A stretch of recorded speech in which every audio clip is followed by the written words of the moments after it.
வணக்கம் நண்பர்களே, mall entertainment channel உங்களை அன்புடன் வரவேற்பதில் மகிழ்ச்சி அடைகிறது. தேவர் பிலிம்ஸ் தயாரித்த தாய் சொல்லி தட்டாதே திரைப்படத்திலிருந்து மக்கள் திலகமும் கண்ணம்பாவும் நடித்த சில காட்சிகள் உங்கள் பார்வைக்கு. சென்னையில் மக்கள் திலகம் செய்யும் பணி குறித்து தனது தாயிடம் விளக்குவார். சென்னையிலிருந்து புறப்பட்ட ரயிலில் கொள்ளை நடந்துச்சான். நாம் போய் அது சம்பந்தமா துப்பு கண்டுபிடிக்கணும். துப்பறியும் பணியில் மேலும் சிறந்து விளங்க வேண்டும் என்று மக்கள் திலகத்திற்கு உற்சாகமூட்டுவார் அவரது தாய் நடிகை கண்ணம்பா.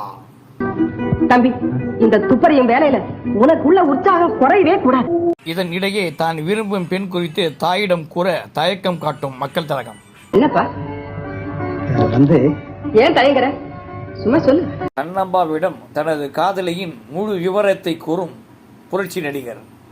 பாண்டித்துறைன்னு ஒரு பேங்கர் இருக்காரு. அவருக்கு விஜயாங்கிற ஒரே ஒரு பொண்ணு. Like, subscribe, comment, share and bell button எடுத்துக்க.